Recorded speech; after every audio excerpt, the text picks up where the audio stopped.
신약 성경은 복음서 4권이 있습니다. 그리고 역사서인 사도행전이 한 권 있고, 그 다음에 서신서가 편지 형식으로 된 것이 21권이 있습니다. 그리고 예언서인 요한계시록을 포함하여 27권으로 되어져 있습니다. 그 중에서 우리가 먼저 보는 것은 사복음서 중에서 요한복음을 제외한 마태, 마가, 누가 복음을 같은 관점에서 섰다라고 하여서 공관복음이라 하고, 요한복음을 사복음서에 그냥 요한복음이라고 합니다. 자, 이 4명의 제자들이 복음서를 기록하는데 예수님에 관하여 기록되는 그 과정에 독특한 자기 은사와 그리고 또 자기 지식과 그 배경과 또 달란트대로 기록한 것을 볼 수가 있습니다. 마태는 유대인들을 대상으로 해야 되는 사명이 있기 때문에 그 왕이신 예수 그리스도, 유대인들은 성경을 굉장히 많이 알고 있습니다. 여기서 성경이라 하면 구약 성경을 말하죠.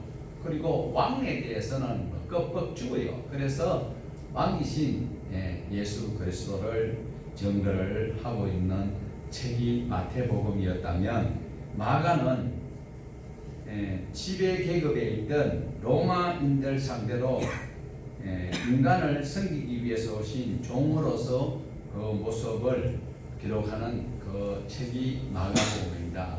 물론 분량은 아주 작죠. 그 다음에 누가가 있습니다. 누가는 의사인데 헬라 사람이면서 헬라 글을 쓰기 때문에 아주 문장이 매끄럽고, 그리고 분량이 마태복음하고 비슷한데도 굉장한 이 마태나 마가가 경험하지 못한 것들을 전부 다 현장 답사를 하면서 추가된 그런 많은 사건들을 기록하는데도 워낙 글 잘 쓰는 글쟁이라서 분량이 많지도 않으면서도 많은 것을 우리에게 소개를 하고 있습니다.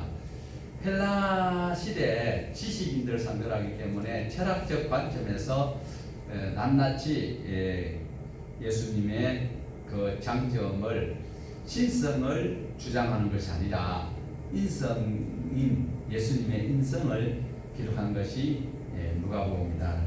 자, 그래서 오늘 우리가 이제 마가복음을 살펴볼 것인데, 다른 복음서에 비해서는 굉장히 짧고 간결합니다.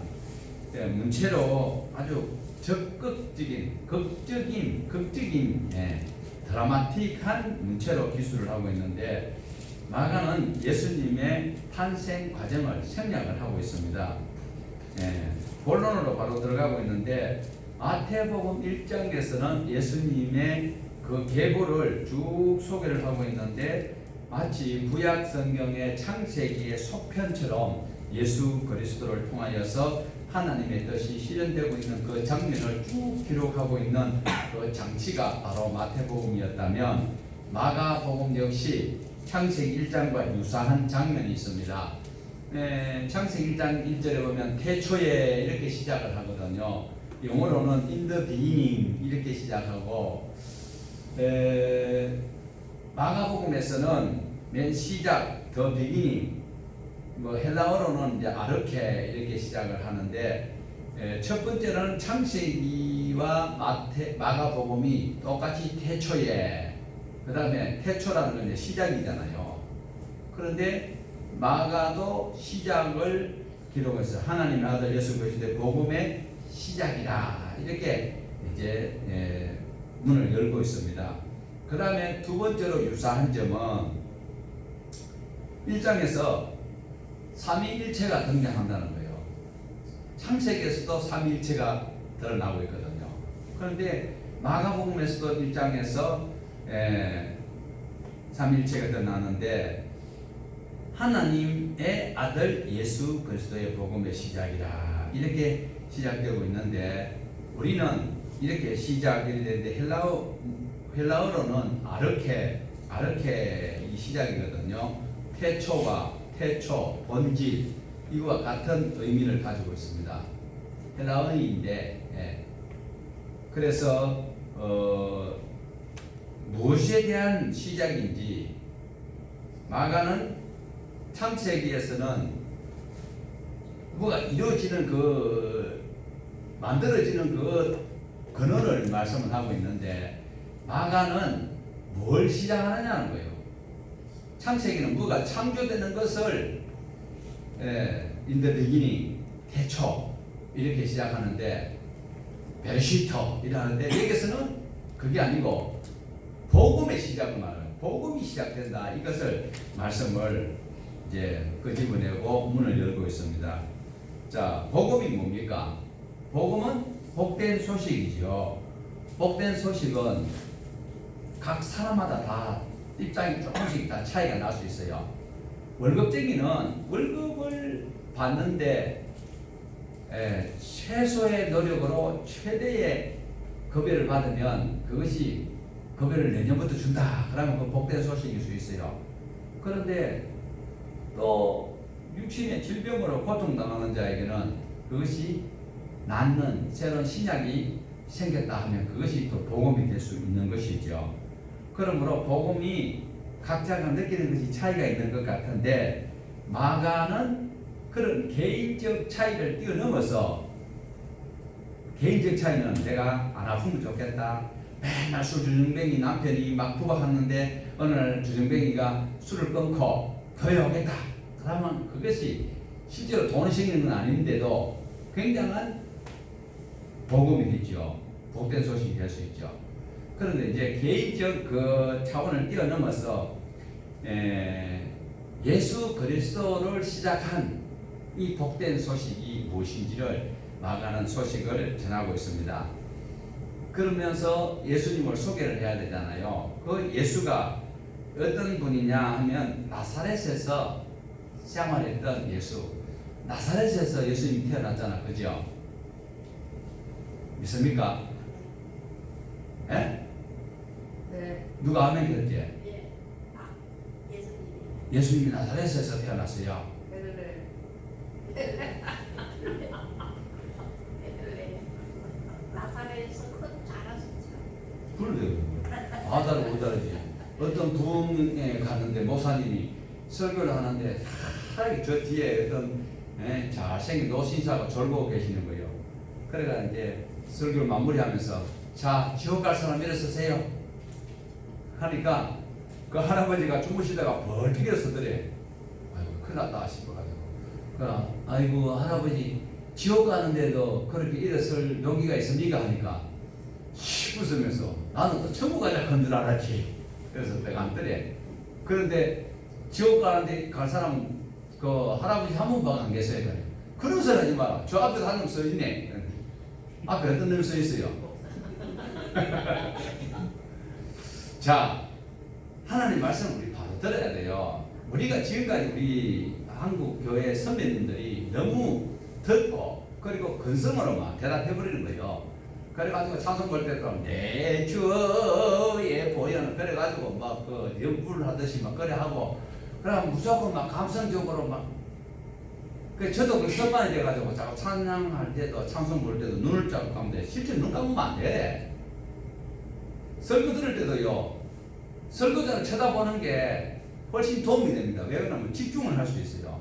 그런데 뭐 조금 뭐 신앙생활 오래 했다 그러면 금방지게 눈 지그시 감고 또 더 금방진 사람도 이래가 있고 또 더 금방지면 다리 끄지 꼬고 앉아가지고 이러면은 하나님 말씀을 어른 앞에 가는데 그러면 그 벌장거리가 없잖아요. 청와대에서 누가 부르는데 그래 하는 사람 누가 있어요? 아무도 없어요.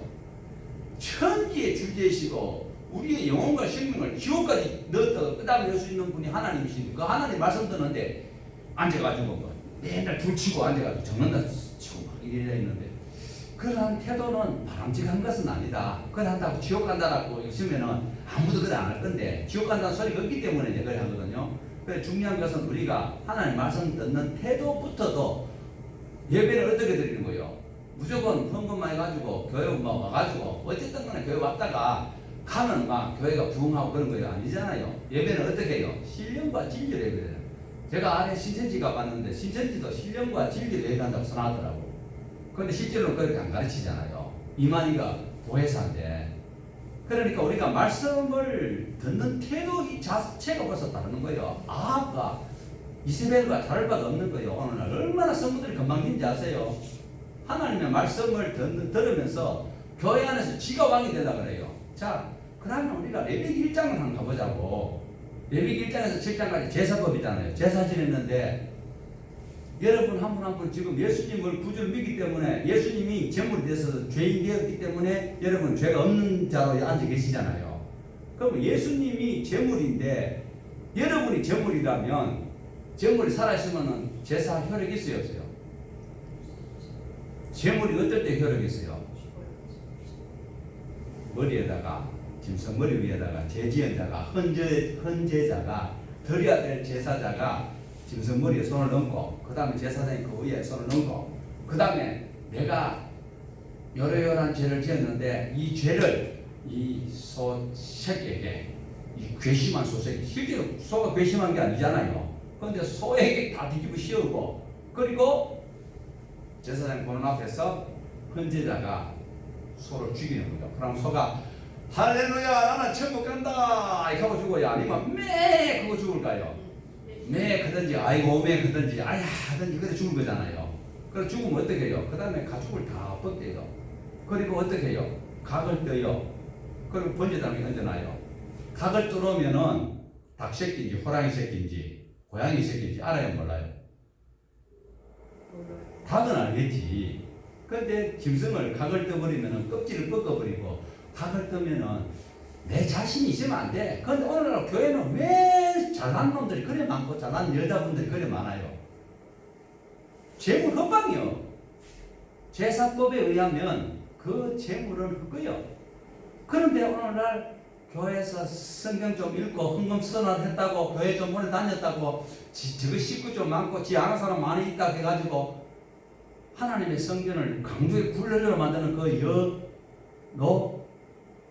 밑에는 여러분 붙이세요. 하나님의 나라가 거기 임할 수 있겠어요? 그러니까 하나님 앞에 예배드리는 태도가 굉장히 중요하다니까. 주목하여 보는 걸 권사님이 혼자 그렇게 괘씸하게 그래 자꾸 죄송하다 그러면 제가 미안하잖아요.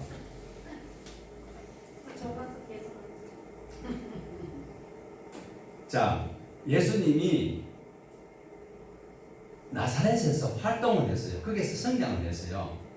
출생은 마가복음 아니고 미가서 5장 2절에 에브라다 작은 골짜기 거기에서 예수님이 태어났었어요.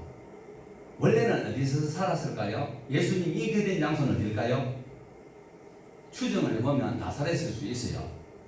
거기서 마가가 자꾸 나오는데 요셉과 마리아가 생활하고 있는 거주지가 나사렛일 수 있어요. 그런데 고향이 아버지 요셉의 고향이 나사렛이야. 그러니까 그때 호적령이 내려서 자기 본적에 가서 그걸 호적을 해야 되거든.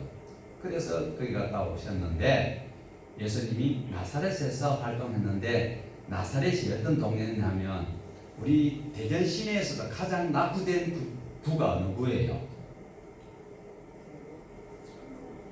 네? 아니 동구, 서구, 유성구, 대덕구 그 중에서도 낙후된 구가 누구냐고. 그때는 천동이라고 해요. 천국도 천동이 또 공부하고 공부하니라 그러고 저 한면은 자꾸 천동을 구로 말하는데 동부 서구 뭐 동을 더 모아가지고 큰 게 이제 구잖아요. 자, 그러니까 뭐 어느 구라고 이야기해보면 그 구에 있는 사람들이 기분 나빠할 수 있는데 낙후된 장소고 천한 장소고 그게 막 전부 다 왈가닥 같은 사람들만 다 있는 거예요. 동구에서도 어디가 제일 사납다라고 얘기하고 있어요. 생활하는데 제일 불량배가 많고 막 마음대로 사는 분들이 많이 모여있는 집단 거주지가 어딜까요? 몰라요. 그냥 그렇다고 해요. 어떻게 알아? 그렇지. 그러니까 그 지역이 나사렛이라는 거야. 그러니까 나사렛에서 정치 지도자가 나오겠느냐. 그 이야기를 지금 마가가 하고 있습니다. 자, 구약에서는 메시아라고 하고 신약에서는 그리스도라고 하거든요. 그런데 예수님이 바로 헬라어로 그리스도고 또 히브리어로는 메시아예요. 그러니까 기름을 부음받은 자, 기름을 부음을 받은 자가 왕이 기름을 부음받고 그 다음에 선지자가 기름을 받고 제사장이 기름 부음을 받아요. 그래 하나님의 일할 사람이 이렇게 기름을 부음받는데 이 메시아가 바로 그리스도가 예수다라는 것을 마가가 지금 기록을 하고 있습니다. 그런데 그 나사렛에서 선한 것이 날 수 없고 나사렛 거기에서 어떤 그 인물이 나올 수 있느냐, 예수라는 청년이 과연 우리를 구원할 수 있느냐 이거죠. 그렇게 할 때에 바로 마가는 그 하나님의 아들이기 때문에, 예수님 하나님의 아들이기 때문에 우리의 구원주가 될 수 있다, 이렇게 복음을 증거를 하는 거예요. 그 복음의 시작이 마가복음 시작 1절에서 하고 있잖아요. 그러면 우리에게 복음이 무엇입니까? 하나님이 우리를 살려주기 위해서 예수님을 믿으면 천국 백성 된다라는 이것이 우리에게는 큰 복음이 되잖아요. 예수 그리스도, 그 다음에 복음, 이 하나님의 아들. 자, 예수 한 단어와 그 다음에 그리스도 한 단어, 그 다음에 하나님 한 단어, 그 다음에 아들이란 단어, 이 네 단어가 단순히 이 문장에 복음의 함축이 되어 있다는 것을 우리는 볼 수가 있습니다. 예수 그리스도 하나님 아들, 이것이 누구에게나 복음이 되는 것은 아니다라는 거예요. 예수 그리스도 하나님 아들, 이 우리에게는 굉장한 복음인데, 복된 소식인데, 예수 안 믿는 사람들에게는 아무런 상관이 없는 용어고 단어잖아요. 그렇기 때문에 믿는 사람과 믿지 않는 사람의 차이는 무엇이냐? 한마디로 믿는 사람과 믿지 않는 사람 차이는 회개. 내 방식대로, 내 전통대로 조상적 내려오는 그 유전을 따라서 살아가는 사람의 방식에서 그 나사렛에 있는 그 청년이 하나님이 보낸 그리스도구나, 사람인 줄 알았더만 우리의 구세주였구나, 그걸 믿고 예수님께 돌아가는 거예요. 그게 복음이거든요. 회개거든요. 그 회개는 우리는 물론 회개의 처음에 시작해야 될 것은 자복을 해야 되죠. 내가 죄인입니다. 뭔 죄인이요? 내가 나무 훔쳐먹었어요. 남을 때렸어요. 그러면 없다 손치더라도 우리는 하나님 말씀대로 살지 않았던 그 행위에서 나는 죄인 된 것을 고백하고 하나님께로 돌아가는 그것이 이제 진정한 회개이거든요. 그런데 우리는 오늘날 교회에서 회개하라 그러면 주여 삼청하고 막 울면서 눈물 흘리면서 회개합니다. 막 자기 잘못을 고백하고 뉘우치고 그래 안 하겠다. 그래 안 하고 나갈 때는 버스 탈 때 우리야 뭐 버스가 워낙 크니까 자꾸 저렇게 타는데, 제가 여의도 거기 어떤 교회 거기에 제가 자주 청년들 다녔거든요. 막 찬송 부르고 할 때는 막 완전 천국의 천사들은 뭐 잘생기는 건 아니지만 거기에 막 전부 다 전국 그 성들이 모여 있는 것 같은데, 나갈 때 보면 이거는 완전히 뭐 엉망이에요. 그는 진정한 말씀을 듣고 하나님께로 돌아온 사람은 아니겠죠. 라면 한 그릇 놓고도 그 구봉수하고 벌써 형이 먼저 아우고 먼저 일하는데, 오늘날 막 예수 믿는 사람들이 너무 가치가 떨어져 가지고 이래 있는데, 자, 중요한 것은 회개라는 것은 삶을 돌이키는 거거든요. 하나님께로 돌이키는 거죠. 그래야 해서 4절을 한번 읽어볼까요? 세례 요한이 광야에 이르러 죄 사함을 받게 하는 회개의 세례를 전파하니. 자, 회개의 세례를 전파하니, 이거 뭐래? 회개란 뭐라고요? 죄 사함 받는 거예요. 지금 하나님께, 예수님께로 가야 죄 사함을 받아요. 그런데 죄 사함을 받기 위해서는 회개를 해야 되는데, 회개는 내가 말로만 해서는 안 된다는 거예요. 뉘우치기만 해서는 안 되고 고백만 해서도 되는 건 아니에요. 그러나 내가 이 장소에서 죄를 반성하고 고백하고 그 다음 내 삶을 돌이키면 이거는 100점짜리 회개가 되는 거지요. 하나님께 돌이키는 거 되는데 그러지 못하는 것이 많아요. 그러니까 먼저 자복하고 그 다음에 내가 그 환경대로 내가 살려고 하나님 앞에 기도하면서 몸부림치는 이것이 바로 회개의 열매가 되는 것을 말씀하고 있습니다. 자, 전도하기에 제일 어려운 대상자는 누굴까요? 윤리 도덕적으로 자기는 깨끗하게 살았는데 우리 사형이 보면 나는 죄인입니다 따라하라 해놔놓고 막걸리 해버리니까 그래 사형이가요 굉장히 좋은 전도의 모범이 되는데 그게 어디서 나왔느냐 하면 미국에서 나온 거거든요. 김종곤 박사가 유학 가면서 미국에서 발표했는데 그것이 미국에서는 무조건 먹히게 돼 있어요. 왜? 청교도 국가였기 때문에 국교가 그리스도 국가는 아니었지만 청교도로 시작하여서 성장한 나라이기 때문에 그 기본이 이미 자기가 하나님을 떠나면 죄인인 것을 다 알고 있어요. 하면 갓블레싱 하고 갓블레싱 우리 듣기 거북하지만 하나님이 복을 주시다 이래 이야기하는데 그리고 하면 오 마이 그래요? 그 시작말이 그렇게 되어 있는데 우리나라는 그게 아니잖아요.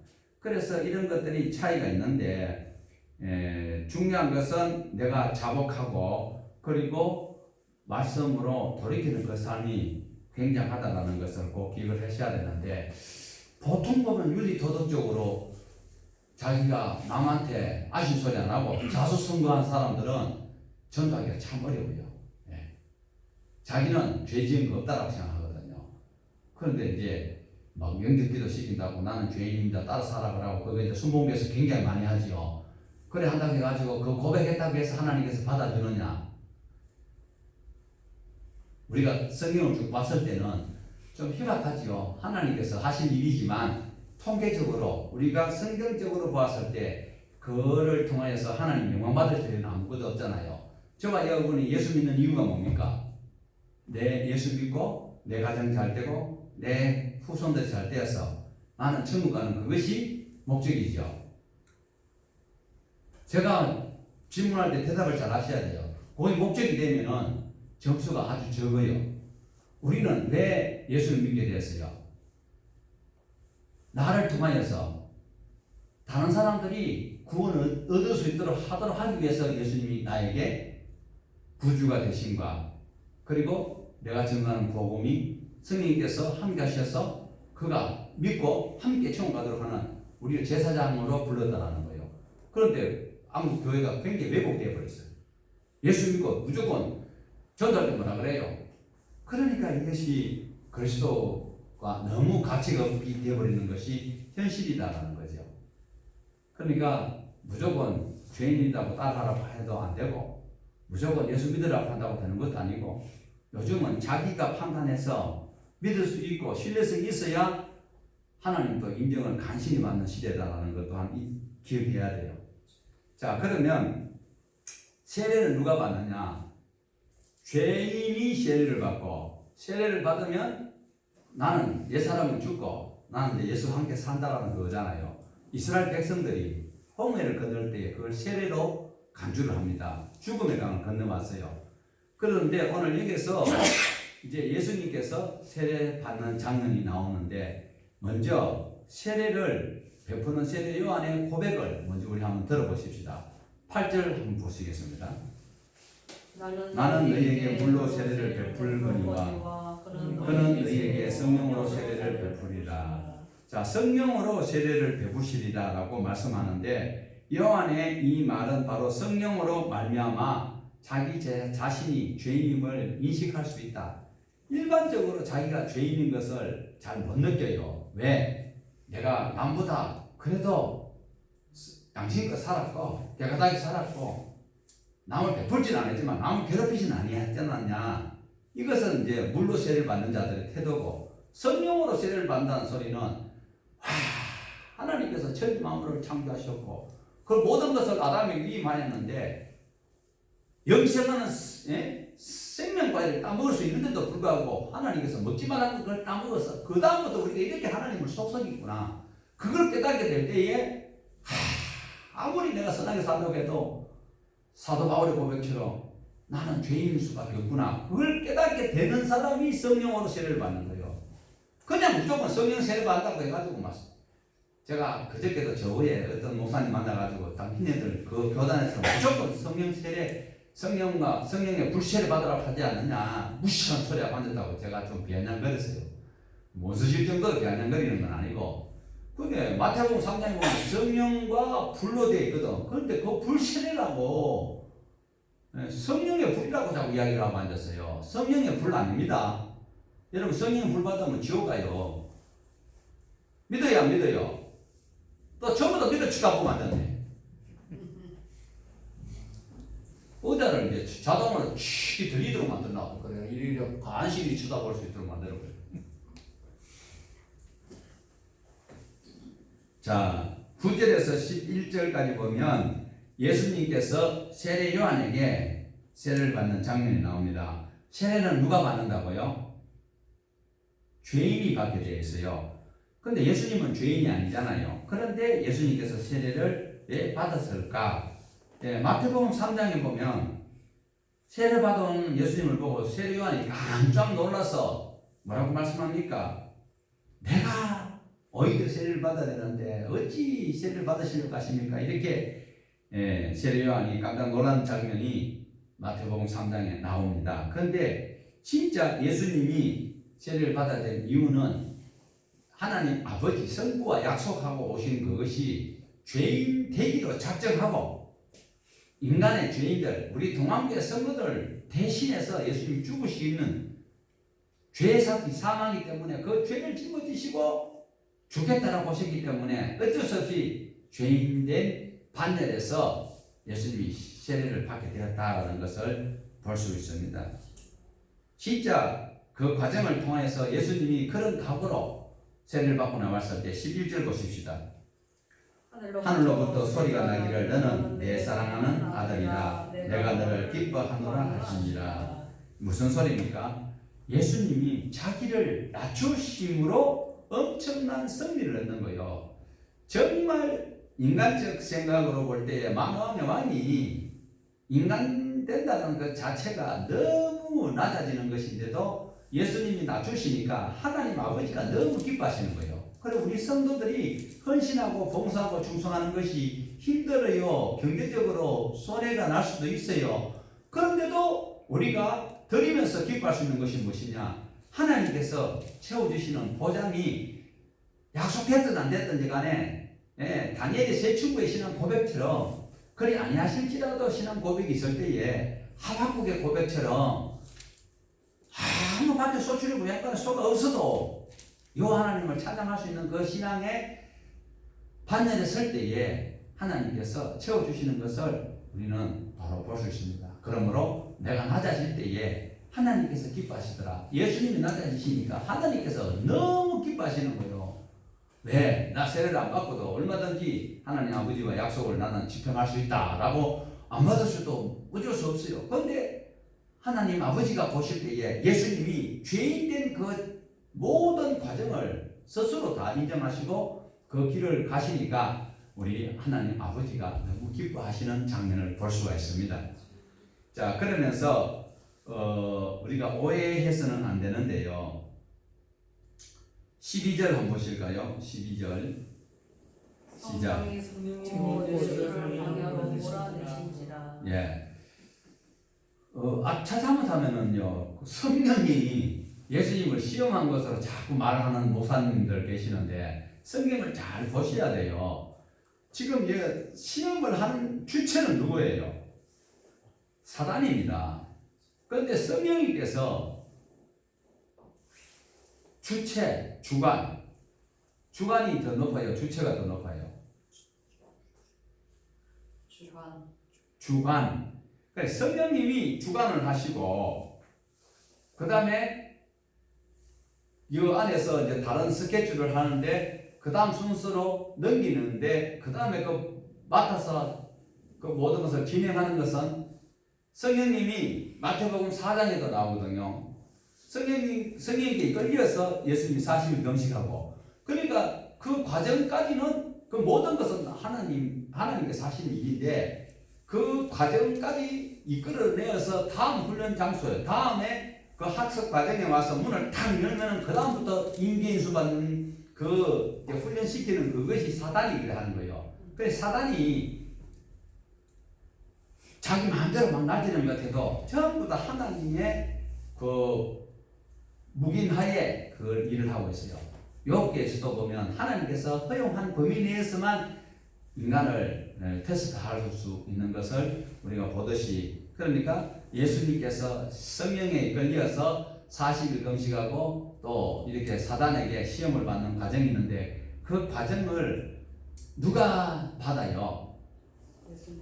아니, 우리가 받잖아요. 그러니까 예수님이 대표로 지금 이제 십자가 지시고 이제 돌아가셔야 될 그 과정 전체를 지금 입문 과정이에요. 그래서 죄인이 세례를 받고 하나님께 돌아와야 되고, 그 다음에 그 과정 속에 공생애를 하기 직전에 이 세상에 이 세 가지 그 유혹을 이 사단이 지금 인간들이 다 거기에 항복하고 다 종속되어 있는데, 예수님이 만약에 그 속아 넘어가 버리면은 우리 죄를 짊어지시고 죽어봐야 헛방이요. 그런데 그 안 헛방되도록 하기 위해서 예수님이 그 과정을 지금 테스트를, 템테이션을 당하고 있다는 것을, 유혹을 겪고 있다는 것입니다. 그래서 우리가 이 성경을 통하여서 우리 예수님께서 우연히 이렇게 십자가 지시고 돌아가시는 그런 것으로 착각해서는 안 된다는 것입니다. 그 다음 이제 16절에서 20절까지를 우리 같이 보십니다. 가레니 해변으로 지나가시다가 시몬과 그 형제 안드레가 바다에 그물을 던지는 것을 보시니 그들은 어부라. 예수께서 이르시되 나를 따라오너라. 내가 너희로 사람을 낚는 어부가 되게 하리라 하시니 그 그물을 버려두고 나릅니다. 조금 더 가시다가 세베대의 아들 야고보와 그 형제 요한을 보시니 그들도 배에 있어 그물을 깁는데 부르시니 그 아버지 세베대를 품꾼들과 함께 배에 버려두고 예수를 따르니라. 자, 이 16절에서 20절의 이 본문에서는 예수님께서 제자들을 부르시는 장면이 나오고 있습니다. 그리고 그 부르시는 순간에 그 대상자들이 어떤 일을 하고 있는지 그것까지도 자세하게 기록을 하고 있습니다. 자, 그 자기 맡겨진 일을 성실하고 있는 자를 불렀지 나사바라져 놀고 앉아있는 그런 사람을 주님은 부르지 않는다는 거예요. 예수님께서 제자로 불렀던 이 사람들은 전부 다 자기 삶의 자리에서 열심히 일을 하고 있었던 사람. 그물을 던지는 시몬과 안드레, 시몬이 베드로지요.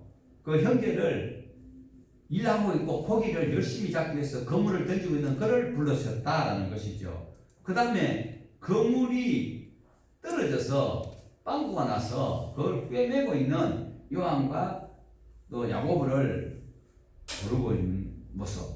아버지와 사꾼들과 함께 그 일을 해야 되는데도 열심히 일하는데 예수님이 불렀었다. 그러니까 지나게나 부르면 안 돼요. 그런데 신학교 우리 부흥 강사님들이 선배님들이 어떻게 했냐면 뭐 사업하다 홀랑당 망해버리고 뭐 하다가 안 되고 교도소 갔다 오고 뭐 이러면은 하나님이 일하라고 부르는가 보다. 이게 우리 한국 교회가 개판이 지금도. 그러니까 청와대 앞에서 막 하나님 하나님을 보고 명령하는 아무개 목사 있잖아요. 이것이 벌써 소양이 걷어 먹었어요. 그러면 아무나 하나님 안 불러요. 마른 막대기를 가지고 막 사용한다고 부흥가사들이 헛소리 해제기를 하는 거는 지나대로 마른 막대기가 홍해 갈았어요.